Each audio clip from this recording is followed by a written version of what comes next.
In today's video, we're going to look at 3 crazy mods for Assetto Corsa.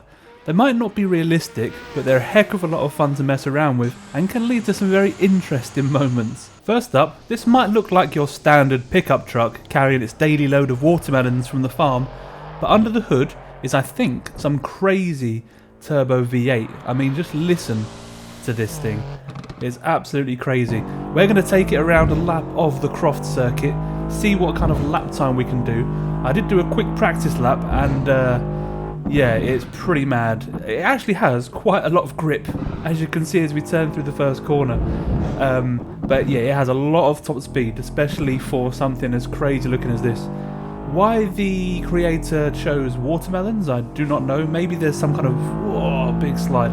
Maybe there's some kind of backstory as to where this has come from. Maybe it's in a film or a TV program, or maybe they were drunk or something. I don't know.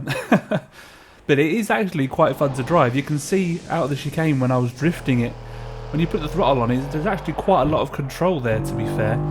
You can also get different versions of this truck. There's one without a bed, some different colours as well. Look at the speed, 200 km through the chicane, using all of the road.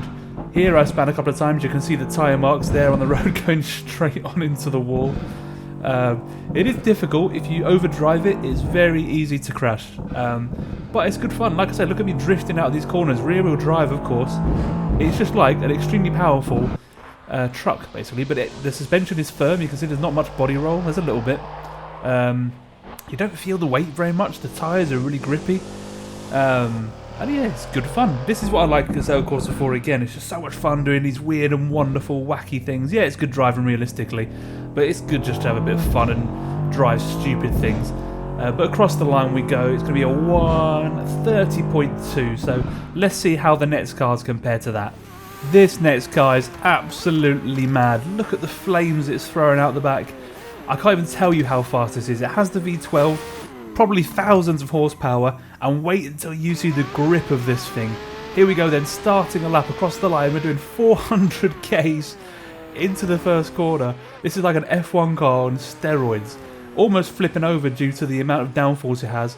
Look at it through the chicane, absolutely mad. It's so hard to drive because you don't know how much speed you can take into the corners. I promise you this is not sped up, it's just absolutely mad. Driving this, you have to be wired up. You need a coffee, you need some alcohol, you need something. But look at it, it is absolutely mad. The brakes are unbelievable. The brakes are just crazy.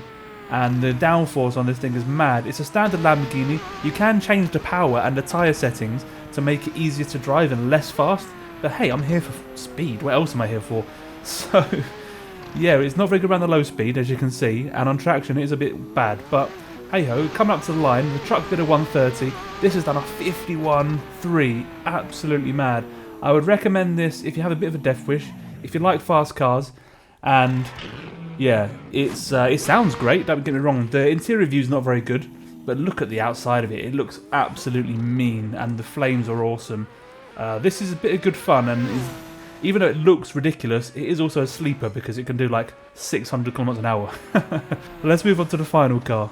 Now, a lot of you might recognise this next car. It is the infamous Formula DS. It's the Formula 3 car, which has, I have no idea what engine, what brakes, what tyres, but it is absolutely mad. Infinite grip, literal infinite grip.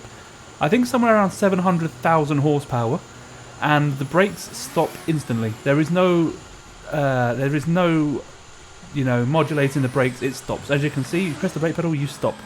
So there's really no way to slow down unless you really do lightly touch the pedal. But as you can see, if you have a crash, it's a big crash, and you fall through the void into the middle of the earth. So not a good idea to have a crash. But let's see what kind of lap time we can do then. I can definitely go faster than this, but I was so tired. There's no way that I could have carried on when I was recording this. This is as fast as I could go for now. But you could definitely get into 20 seconds with this car. You can see I'm going pretty slowly actually. I'm using the throttle. I just let it go at one speed and then just try and drive it around the rest of the corners. Try not to use the brakes too much because you end up just stopping. But this is all do for now. Much faster than anything ever built ever in real life and in this game, I think. Look at the cornering through the hairpin. 33 seconds around the circuit. Unbelievable. Crazy. You need to be mad to drive this thing. If you haven't seen Jimmy Broadbent's video, He actually tries to drive this around the Nürburgring and it's absolutely mad. I'd recommend definitely going and checking this out. But this is a must-have mod. You have to try this out. It's great fun. It might screw your head a little bit, but definitely go check it out, that's for sure. But that's it for the first episode of Crazy Mods. I might do this again. I might do like a little mini-series of mad mods that are just fun to drive. Some might be realistic, some maybe not. But it's just good fun, you know, if you're bored one day, you just want to drive something mad. Or test the limits of grip, test the limits of speed, test your reaction times, things like that. These kind of mods are awesome for that. So please make sure to like and subscribe, and I'll see you in the next video. Cheers.